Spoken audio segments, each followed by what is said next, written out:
Hello, my name is Fred Wickling, and this show is Discover Yourself with Fred on CMAP and Create TV. I'd like to start this program by thanking both CMAP and Create TV for the opportunity to broadcast in their communities. On today's show, you'll discover the meaning of the phrase silver tsunami. And I want to talk about silver tsunami, Jeff. I was on a conference call, I heard that word, and I was somewhat fascinated because what it means is that people are turning 65, and there's a tsunami in the United States and all over the world where the baby boomers are starting to reach 65, and that means people are retiring. Now, the reason why I decided to do this program on silver tsunami is because I made a personal change. I decided to grow my beard, which I've done in the past, but the reason why I didn't grow my beard and my hair because I always felt I was too old. My son even told me the other day, "Dad, you're starting to look old." Well, you know what? The reason I'm doing this show because I am old. And for those people that are listening, it's going to be a reality. Sooner or later, you'll turn 65. In America right now, we have as much as 10,000 people or more a day that are turning to be 65. And what that means is you have to start thinking about Medicare. I'm starting getting notices from Medicare. I get the notice from the ARP people to sign up for ARP.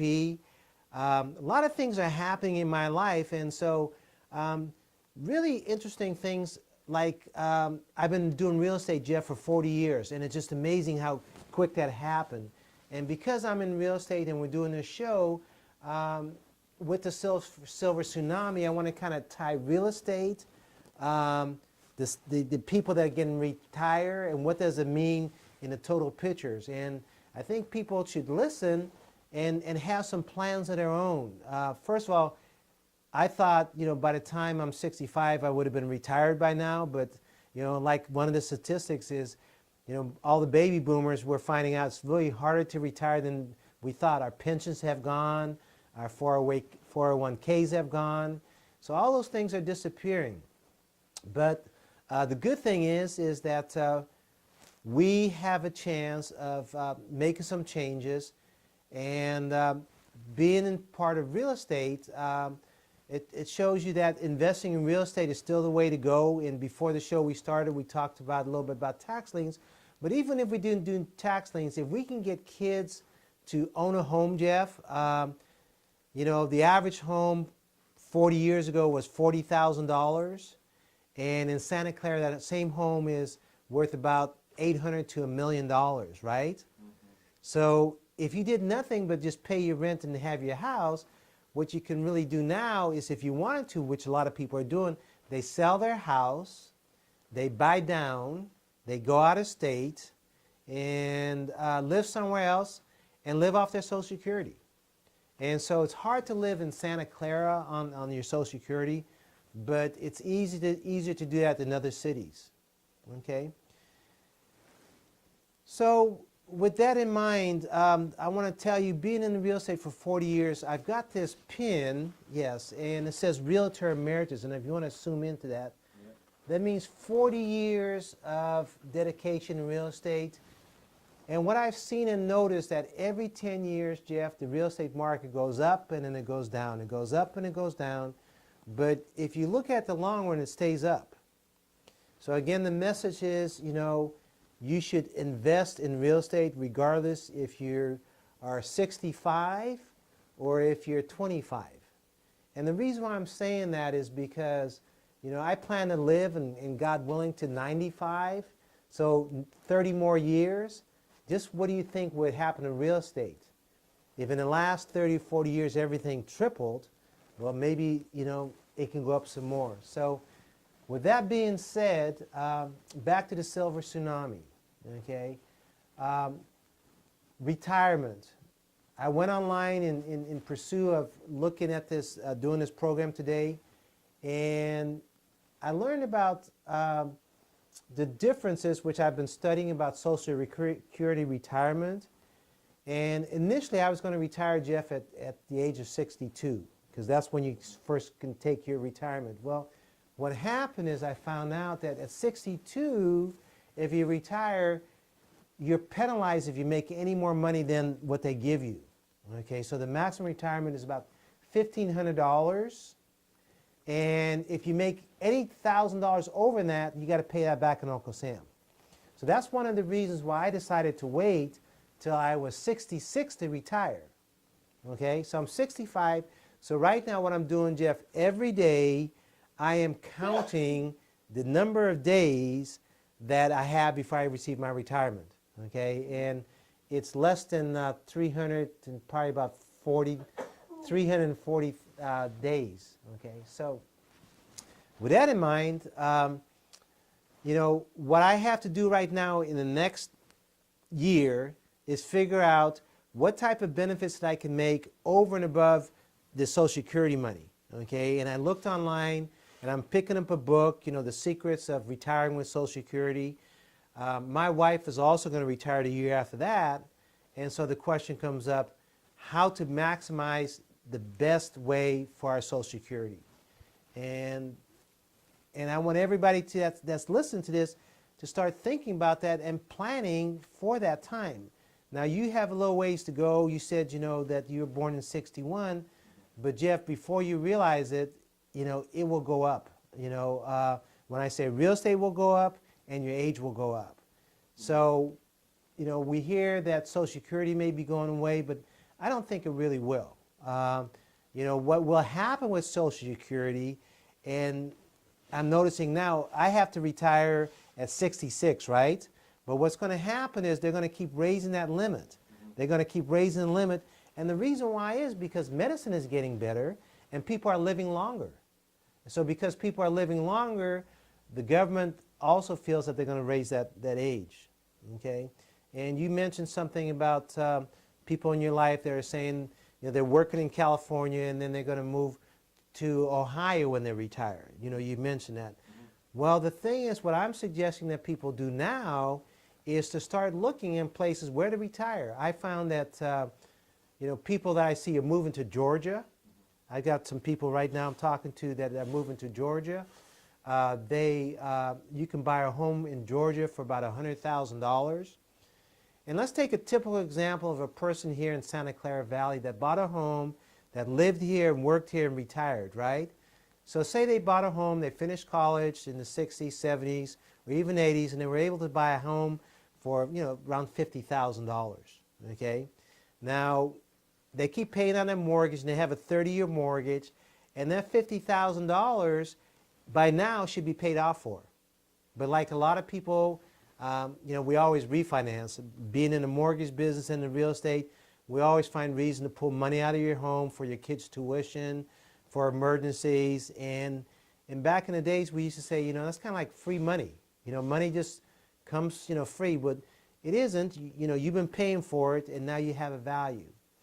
So now what happens is, assuming that, you know, you didn't take any money out of your house or you paid it off, and now you're sitting in a house and your value, say it's $800,000–900,000 million, and you may have a small mortgage or you may have no mortgage, right? So there's a tax exemption that for a single person, which is $250,000.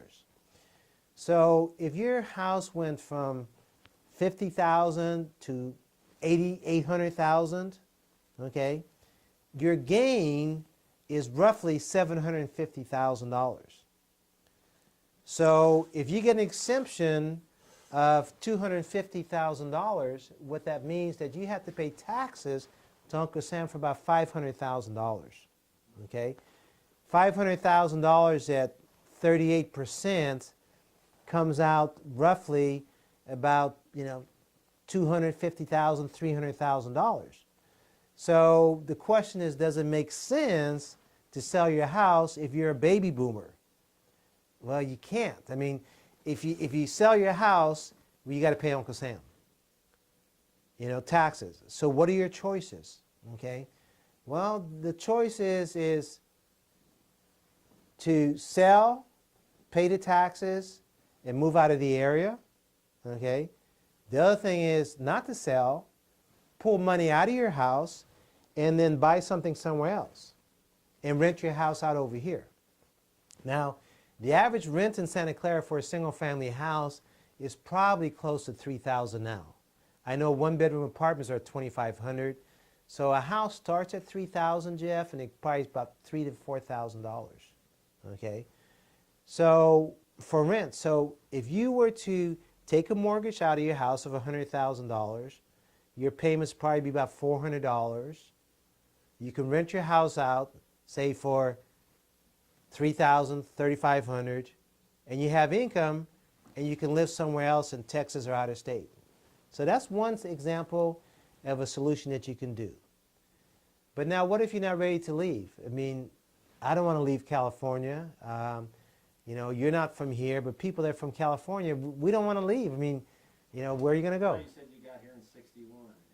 I am, but that's, yeah, no, I am, but I'm here from California. That's, yeah, no, 61. I came from Holland, and yeah, I'm a Californian, you know, yeah. And,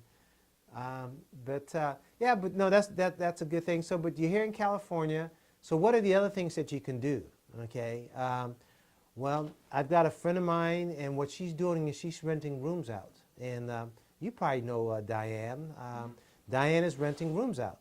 And so we have a lot of people right now, what they're doing is they're renting their rooms out because they can't afford to stay in their own home. So now, one of the things being in real estate, Jeff, what I found out this year, which I've been talking about in starting January 2017, a new bill was passed, and it had to do with the affordable housing here in the state of California. Before I talk about that new bill, were you aware that the #1 problem in California is affordable housing? Yes. Okay. So being that that's a #1 problem in California, and Or is it the homeless? well, I'm kidding. yeah, no, we got a lot of homeless too. We got, that's because yes, of that. yeah, because of that, yeah, it's people can't afford rent. Right. It's They, all related.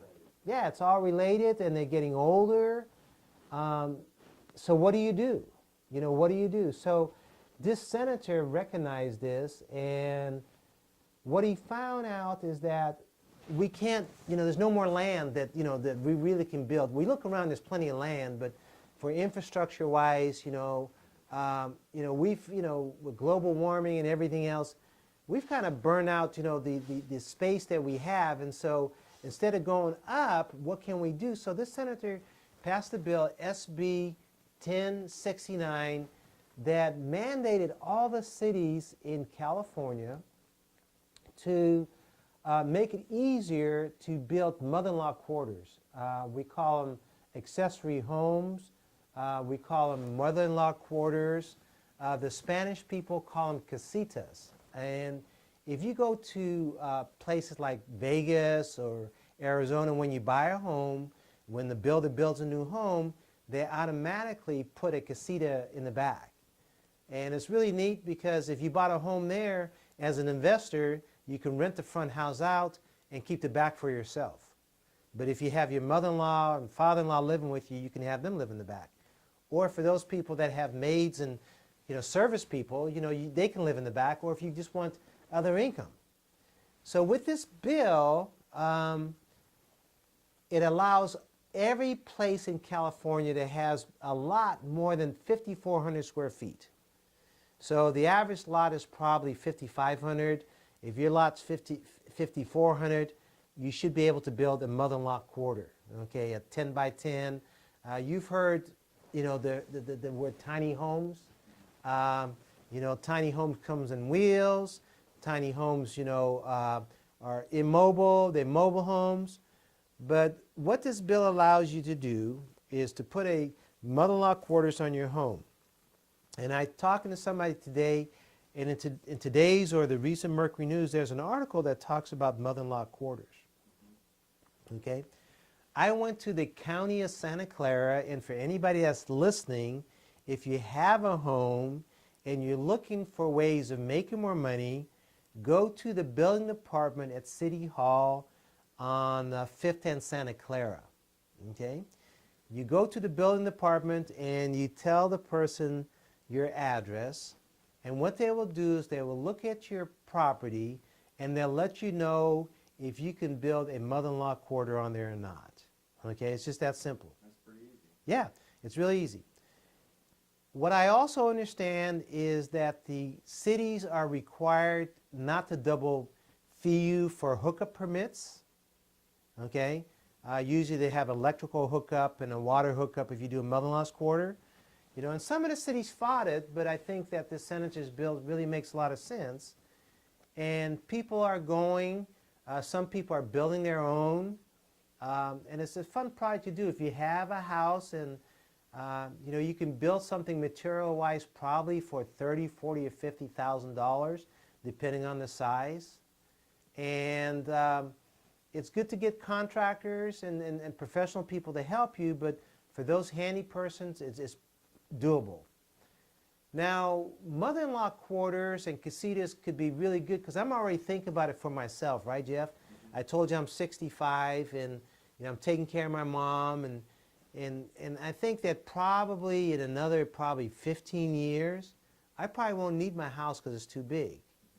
But I really don't want to move out of the area, so if I can stay where I am and put a casita back there, and hopefully my son and my daughter, if they ever get married, then they can watch for us and we can watch the kids and they can have the big house. As we came into this building today before recording, and the building that we're in is called the Builders Exchange, Jeff. And so there's a lot of builders here. I met this gentleman, his name is James, and James is just telling me that he just came from Willow Glen, and this family, what they're doing is they're building on top of the house. And the reason why they're building on top of the house is because they don't have the 5,400 square feet, you know, but they can go up. So the mom and dad are going to live up and the kids are going to live down. And then when mom and dad decide to go to the other place, you know, and we have a word for that. It's called the golden place, you know, where you get a golden plot, you know, that's where you go. And so, but if you go to the golden place, if you leave here, you know, your kids can actually have a place to stay. And so I hope I kind of share with you that what's happening with the baby boomers, what's happening with housing, what's happening in real estate, what are we going to do? Okay? I mean, $1 million. My kids could never afford a home for $1 million. A kid coming out of college can't afford it. Okay? But I think it's really important that we look at this and start planning ahead. Because I wouldn't believe it that real estate, you know, when I got my license 40 years ago, it'd go this quick. It goes quick. You know, how long have I known you? What, 20 years? Yeah. About 20 years? Yeah, at least, yeah. Yeah, and we've been taping now for about, what, 2 years? 2 or 3. Two or 3 years? 3 years. Yeah, so we need to get more information to people. Yeah, time flies. So as you sit there and you listen and you realize how time flies, I would say take some action, look at it. And the reason why I'm telling you this, because every week I get a call from somebody that says, hey, you know, I'm thinking about retiring, I'm thinking about leaving, and then I have to tell them, well, yeah, I can help you sell your house, but before you do that, talk to your tax person, okay? Tell them that I said that your house is worth about $1 million and you paid $100,000 for it, and find out what the tax consequences is. So one of the big messages that I want to tell everybody here today is that when you plan to retire, talk to your tax person.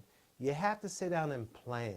And the reason I'm telling you this, Jeff, and I see your smile, is because I thought I was one of the smart guys, and I thought I planned, and again, we know the economy went bad, and we got wiped out.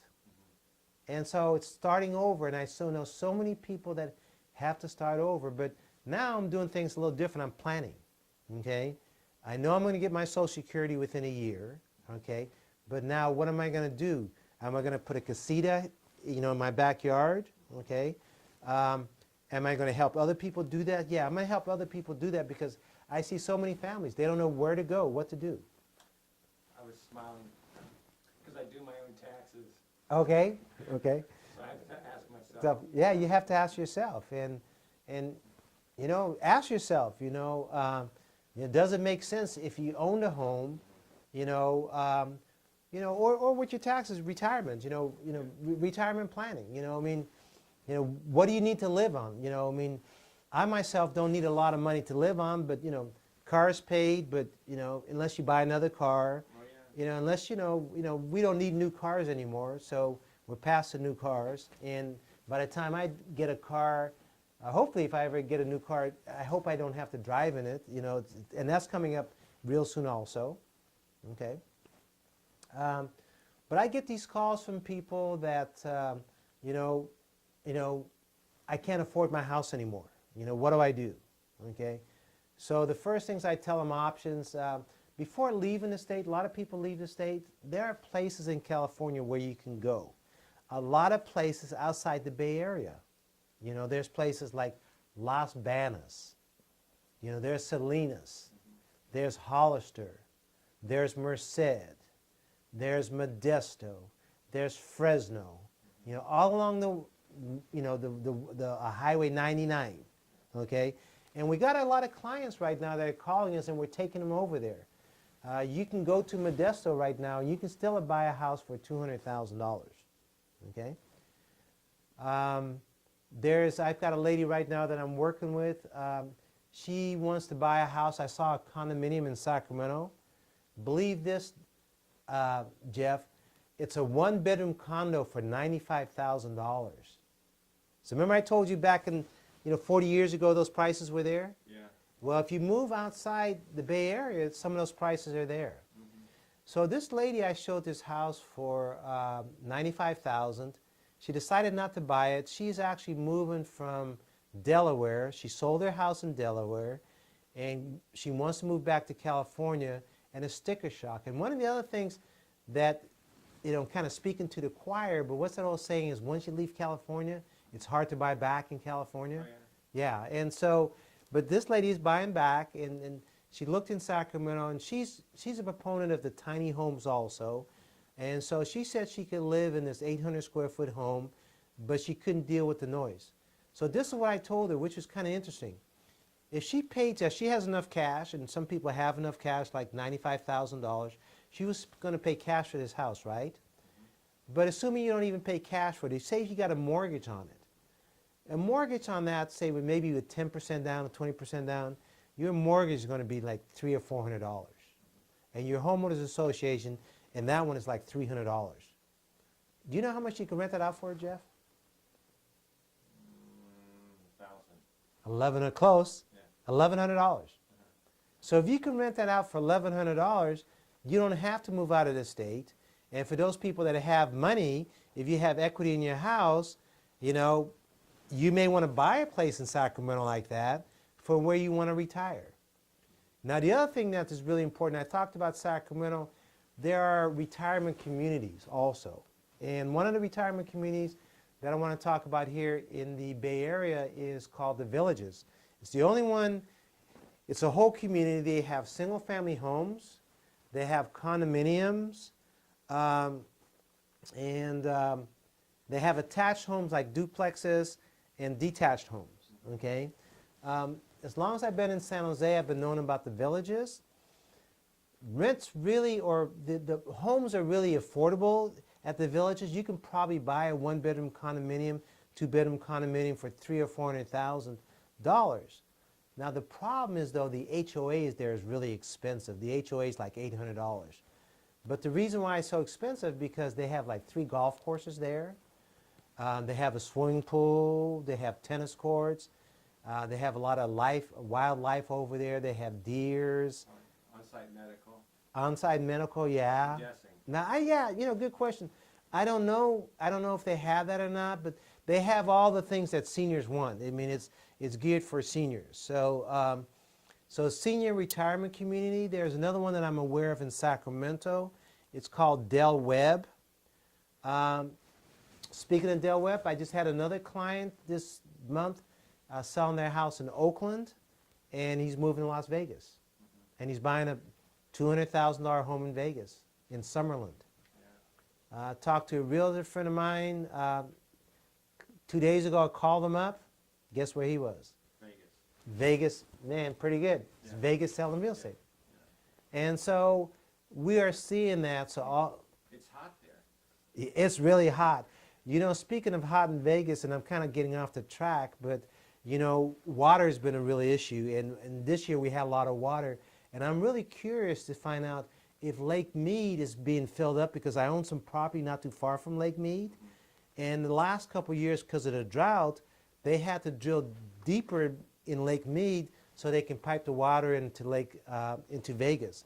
So I'm wondering if the Vegas, I haven't kept up with Vegas and the weather, but I'm hoping that Vegas, that area had as much rain as we had. Okay. So that's just a side note where to retire to. So I want to just give you some statistics here. We got about 5 minutes. I want to run some statistics. In the United States, roughly guessing, does anybody know how many people in the United States, Jeff? You know how many people? 320 million? Man, you're close. But because of the people having babies in the last couple of months, it's 223,000? 223 million. 223 million. Million. Went up about 3 million since then. So that's good. Close statistics. And what percentage do you think those are baby boomers? 35? No, well, right now it's about 14%. In 2012, it was 14% baby boomers. They say in 2029, the baby boomers are going to be about 20% of the population. So you're going to see a whole bunch of guys walking around with silver hair and silver tsunamis, and they're the baby boomers, okay? Let's see what else. Well, I already talked about 10,000 people are retiring, reaching the age of 65, and that means they have to wait another year before they can actually get the retirement income. And I guess depending if you work for a company, some people retire early. I've got a bunch of my friends that already retire, and they go, yeah, I'm getting retired. And that leaves me with a note, too, as we're talking about retire. You know what the definition of true retirement is, Jeff? No. Okay, well, I'm going to give you the definition of true retirement. 6 feet under. Okay, I was going to say dead, but Yeah, yeah. So you don't want to get that gruesome, huh? Right. Yeah, yeah. True retirement is dead. But what I've noticed too is that with a lot of people, they work hard all their life, and they retire, and after 2 or 3 years of retirement, they either get major ill, or they decide to go to the golden place we talk about. And so the reason why that is because they don't stay active. You know, and so I'm still active, and I'm kind of doing this. I'm not trying to put you on the spot, but I ran my little 4 miles today, and I did that because I haven't done it for a long time. But this week I'm really back on schedule, back to my New Year's resolutions, which I didn't have. Right. But the question is for all the people out there, are you doing that? Are you taking care of yourself? And the reason why I say that, Jeff, is because it's so important for you that have listened to my segments before. You know, I work with the in-house support services in Santa Clara Valley, and I get to talk to the board of supervisors, and there's a couple things happening in San Jose, which is called Measure A. It's for the affordable housing. San Jose is doing all they can for affordable housing. But one of the statistics that I want to bring up, which is really amazing, is the amount of money that's being spent on health care. Okay, and I know we had this big thing with Washington, with the Obamacare and the politicians, and it being voted and not voted. But, you know, we're talking about really serious, because the baby boomers, the silver tsunami, they're going to need more Medicare, right? And so I found out that Santa Clara County's budget, okay, the county of Santa Clara's budget is around $6.2 billion. And that's a lot of money. You know, 6.2 with a B, okay? So this board of supervisor explained to me where our money goes, okay?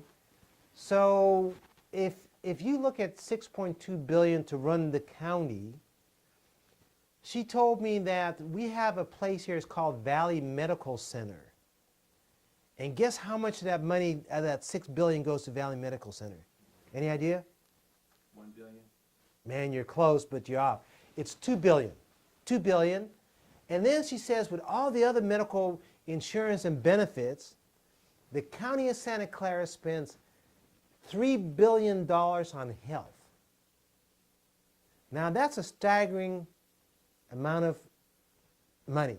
So with that said, I want to just leave this segment, tell you about silver tsunamis, and tell you the cost of housing is going up, and we need to find a solution. And I think I have some solutions. And the next segments, we're going to talk about more solutions, what baby boomers can do. But it's about time as I look at the time. And so I want to end this segment to thank you, Jeff, and again, CMAP and Create TV for this opportunity to talk about baby boomers, tsunamis, and the things that are coming ahead. Thank you very much.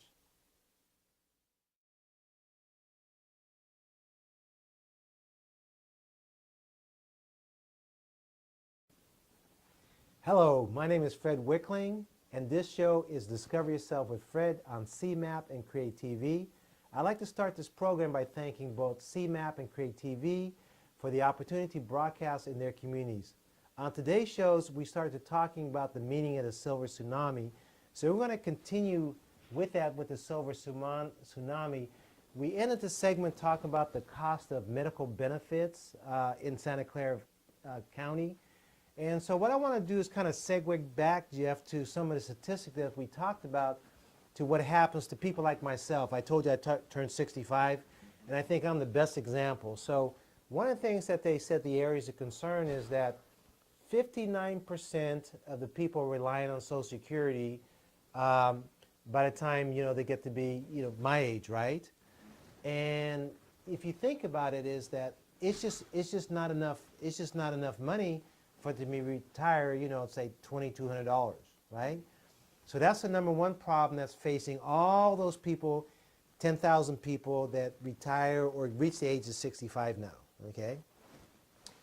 The other thing is that's a really big problem when all those people that are retiring is that 45% of those people don't have any savings.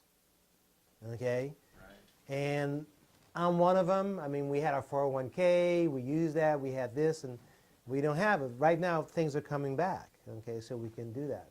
Okay. And then 30% of the people out of the 10,000, so you think about it, if 10,000 people reach the age of 65 every day, okay, 30% of those people, which is 3,000 people, they have to say, you know what, I can't retire. I have to keep working. Okay, and I'm one of that. And one of the things I said, which is really important, I don't plan to retire. I always plan to keep working. So this is a good thing for me. So this doesn't really hurt me that I don't have any savings, but I am doing things now to save. I need to get, like a insurance policy. Okay, we had all those things, but when the economy goes bad, those are the first things you sell: is your insurance policy, your cash value. And so, but I'm telling everybody, if you don't have life insurance, if you don't have those insurance, you should, because every day in the real estate business, we hear people dying and they don't have that, and it puts a tremendous amount of burden on the rest of the family. Burial fees. I mean, in San Jose, we see it. People are standing on the corner. Can we have money for burial fees? Begging. And the thing is, people just haven't planned. The average cost for getting somebody buried or cremated is about $10,000 these days. And that's just like your basics. No mustard, no mayonnaise, no lettuce, no tomatoes. It's just basic. Yeah. So it's good to think about it, So now the other thing, they said 30% of the people, they also stop contributing to their retirement plans because they don't have it. Well, think about it. If you don't have a full-time job, you stop contributing to your retirement plan, right? So that's a problem.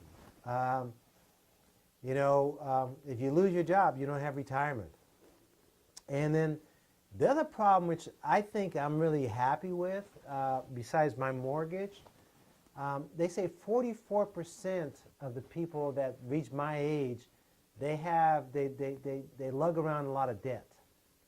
Okay, that means that they have loans that they have to pay, and thank God that I don't have any more loans. I wised up. The financial crisis taught me a lesson, not to be paying 20% interest rates to the credit. People don't realize that if you get a credit card and you buy something and you don't pay for it within 30 days, you're paying 20% interest. That's a lot of money. Okay, that's like if you had a $100 bill or a $100 purchase that you bought and you're paying 20% on the interest. Wow. So the key is for people that are listening to this is trying to find ways that people will pay you 20% on your money. You know, now you're cooking, and that's what baby boomers are cars. Baby boomers are people. Okay, so but for those that are baby boomers, yeah, it's good to start thinking about retirement. And again, the best thing that I can think of is buying real estate somewhere else. And just curious, Jeff, what's an average house cost in Ohio right now? Well, where I was at, I mean, probably 130, 150. 130, 150? In the area I was at. Okay, okay. And that's a Decent. decent neighborhood, Yeah. nice neighborhood? Mhm. Okay. 130? I sold my house for $100,000 Okay, you sold your house for 100 grand? in Okay. 2014. And how big was your house? My house was about 1,200, 1,300 square feet. Okay. 1,270 square feet. That's pretty, there's 3 bedroom, 2 bath? Yeah, it was. Well, 3 bedroom, 1 bath. Okay. Only 1 bath. Okay. But a basement. Basement, okay. And the basement doesn't count as living space. Okay, okay. So the thing again is people can go to Ohio, this one place, you can get your house for $130,000. And what I recommend to the people who are listening to this, if you own a home and you want to think about retiring, is you may want to start looking at places like that. And so just curious, Jeff, if I were to buy a house down there and say, I put 20 or 30% down on say $100,000 home, you sold it for $100,000, I put 20% down, I can rent it out, right?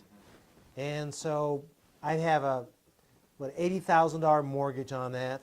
What do you think I can rent that place out for? 600 maybe. 600? Okay. Well, it Maybe may 800. okay. My house would rent from 600 to 800. from 6 to 800. Yeah. Okay. And your mortgage is probably about 500. Yeah, You know? yeah, it was. So you can pick up a little money. So the suggestion and tips that I have for just on the example that Jeff and I talked about, if you are at the age where you're thinking about planning retirement, you may want to go to places anywhere in the United States like Ohio, buy you a place, and I'm assuming that home values are not going to go up, but again, in 30 years you pay that mortgage, you pay it off, and for all the baby boomers, it's good to own something free and clear. Because just think, if you get your Social Security retirement, but if you own a home free and clear, every 30 days you're going to have income coming in. Okay? And that's something that you want to do, right? Absolutely. We plan on buying a place. Yeah. Well, that's but think about it. I mean, and because you talk about 11 years, but in 11 years, I'm just curious, and I think that we should tape this, and we're taping this, but we should look at it, taping today, Yeah. 11 years from now, That'd be interesting. what do you think a house will go for in Ohio? And what do you think? You think it'll double down there? No, I'm going to joke. Okay. It may be worth less than Yeah, that. 11 years, probably 120 maybe. 120? But Okay. I'm just saying, that's hard Yeah. to say. That is the problem with buying a house there the first time was that, the crash took everything Right. out. Well, when we buy real estate, I yeah. sold it for less than I paid for it. Yeah. Well, the crash, like I said, the crash wiped everybody out all over the United States. Mm-hmm. House values and stuff like that. And because of that, some of the solutions that I have is one is that the people have to do is work longer. Right. Okay, work longer. I've got a friend of mine, my friend works at Tesla. He's my age, so, get a job, work longer. The other thing, too, which I recommend for all the people is learn how to invest and earn passive income. I know this lady, and you know this lady, too. Her name is Maria. As a matter of fact, I'm supposed to see Maria today. And Maria she learns how to invest on eBay and Amazon, and she actually middlemans, and she buys and sells things. And so she has an income of a couple thousand coming in. So what do you call that when you have e-commerce? E-commerce? E-commerce is a way to do it. A lot of people are finding ways to make money on the internet. I know you and I talked about this before. People get paid per clicks, for going on that. We're trying to get things off the ground by selling things on our website, DVDs and tapes. One of the things, I don't know, this is commercial free, but one of the things I'm doing with passive income is I'm creating more products to sell, on helping people. That's really powerful.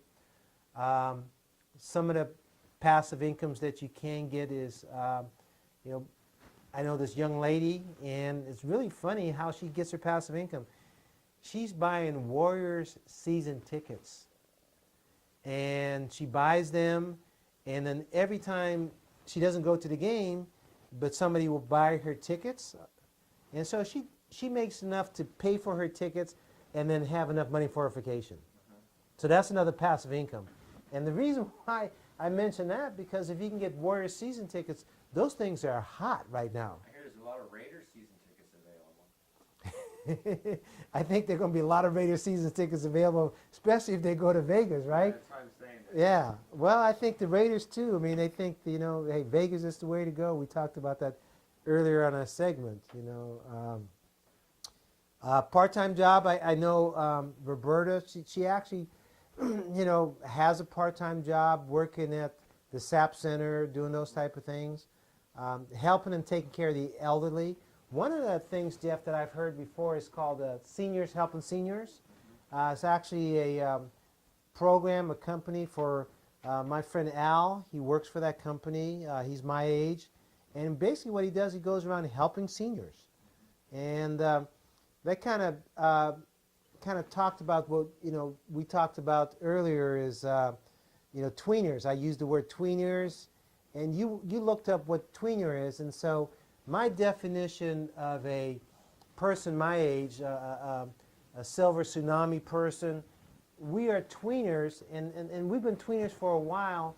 And my definition of a tweener is that you are in a position where you have to take care of your mother and father, but you're also taking care of your kids. So you're in between. You're between your kids and your mother and father. And a lot of us are. I am that way. But one of the things I want to tell you with that, which is really important, that a lot of seniors can do in helping seniors, there's a program which I'm familiar with, and it's a federally funded program, and it's also funded by the state, and it's also funded by the counties, and it's called In-House Support Services. Okay? So anybody that's a senior that wants to look up, they can actually go to the public authority in Santa Clara, and they can apply there, and what they can do is they can say they can take care of a loved one. And one of the things that they can do, they can actually take classes, how to give CPR, how to move people in bed, all kinds of classes that you can come to help the elderly. And then the county right now will pay you $13 an hour to take care of a loved one. And so that's what I'm doing right now at Passive Income. I do a lot of volunteer work. I talk to people that have mothers and fathers, brothers and sisters that are either elderly but also that have physical and mental impairment.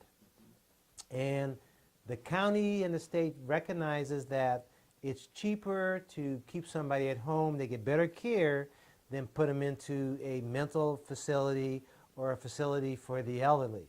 Okay, so so that's another thing where you can go is the public authority. And the other thing is, for those people that are listening, that you're getting up in age, I'm giving you solutions, but you may be part where you need services for yourself. And so what happens is, if you can't start, doing things for yourself, you need somebody to cook your meals for you. You need somebody to, take you shopping, somebody to take you to the doctor, just all around general help. Well, You know, the public authority with the County of Santa Clara has this program which is called In-House Support Services, which is a government program for those people that have their own means and money. You know, you can hire your own people. Like I said, one of the programs is Senior Helping Seniors. Okay. What are some of the other solutions that you can do? You know, we briefly talked about it earlier. Is to, you know, use your house for renting rooms. Airbnb is big in San Francisco. Airbnb, and where the city founders are saying that you got to pay taxes to the city for doing that. Okay, so renting out a room is a solution. But just think of this. Picture this: is that you're getting up in age, and I just had a typical client that happened. This lady, matter of fact, it's funny I'm telling you the story because it's your story, Jeff. This friend of mine, his name is Jeff, told me about this lady that's 80 years old and lives in Saratoga. And this lady is a little hard of hearing. This lady needs somebody to be around her. And she has a house. Again, that house is probably worth $1 million, $1.5 million in there, this 80-year-old lady. And she's to the point now she can't be left alone. She needs help. And so this friend Jeff of mine called and said, Fred, because you are with in-house support services, do you know anybody that can help this lady? Well, Jeff, I want to thank you. First of all, I made a couple calls, and a bunch of people called the lady.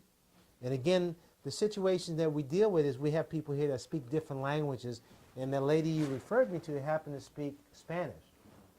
So I went to the Spanish-speaking people that I know, and somebody called her, and apparently that job had been filled.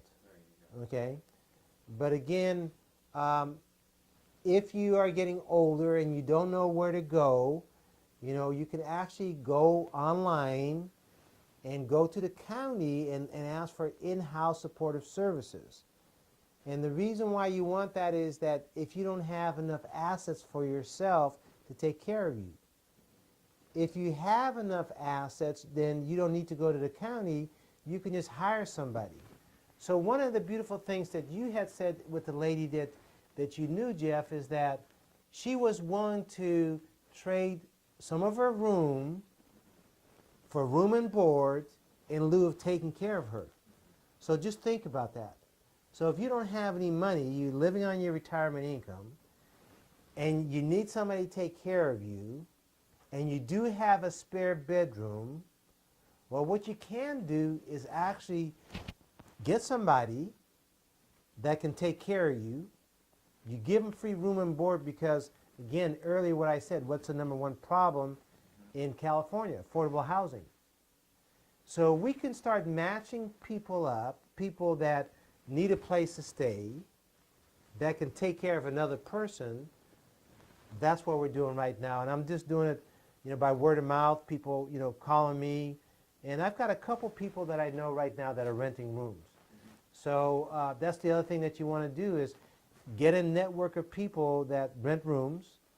You know, right now, I mean, if I was ready to retire and if I was single and I wanted to rent a room, you know, I know people that rent room for $700. Okay? So if you got $2,200 retirement income as a single person, and you can rent a room for $700, that leaves you $1,500, you know, for all the other things. So that's a solution. You know, families teaming up is really important. Moving out of the area is the last thing, and then the last thing that we talked about is the you know, the mother-in-law's quarters and doing that. And I know we talked about on the first section segue into this, but I want to talk about it again in finishing this, and so it's kind of some of its repetition.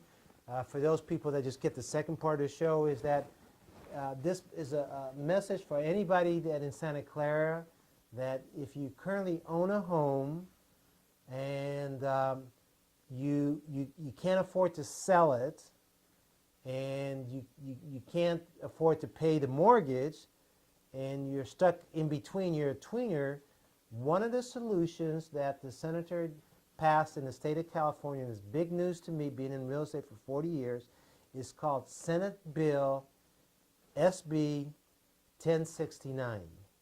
And what 1069, it has forced the cities to relax the standards to build affordable houses on your property. That would be a tiny home, that would be a mother-in-law quarter, that would be a studio. But the reason why I'm so high on this is because it's the only thing that is a solution, a major solution throughout the whole state of California to make affordable housing affordable. But for seniors, it's even a double or triple way benefit because number one, now you don't have to sell your house. You can keep your house and live in the back or on top above the garage. You know, you can still be there and you can be the landlord. You know, you can collect the rent and you can kick people out, or there's places that can help you with that, the application process. But that's a really big one. So I have a few more minutes, and I just want to thank the audience for listening. But, you know, with everything being said, I'm speaking directly to the people that are getting older, that need solutions to find out what they need to do. So I'm going to give you my phone number. You know, my phone number is area code 408-813-6609. And I'm a licensed realtor. And this information is here is mainly to help people, but if I could be of service to you, if I can answer some questions for you, if I can get you some help, that is my intent. And again, I want to thank the public broadcasting stations for allowing me to air and to give this message. We've got a couple minutes. It's about 22 minutes, Jeff. Do you want to ask me any questions? Do you want to say anything? I'm good. Okay. Yeah. Okay. No, I really don't have Okay. anything. Well, since you don't have anything, I just want to take this last minute. I want to tell you why I'm doing this show is, you know, I believe in discovering yourself. At 65 years old, I think the whole process is discovering yourself, and this thing started with me teaching about yourself, you know, things you need to know. I'm discovering at my age that I didn't prepare very well for retirement. And this message here is to tell people right now, you know what, start looking at retirement, because if you get to be 66 and you depend on your Social Security, you know, it's not going enough to pay your mortgage. I mean, your rent, you know, it's not going to be enough. So you got to figure out. So the solutions again is continue working longer, learn to invest, earn money and save, get a part-time job, or move out of the area where things are affordable. Or number 5, do SB 1069 and build something in your backyard. So with that being said, I want to thank you, Jeff, for coming out here all the way from Salinas to Seaside to Marina, okay, to pick this up. And with this, I want to do more segments, more shows, and help more people. So with that being said, thank you very much, and good night.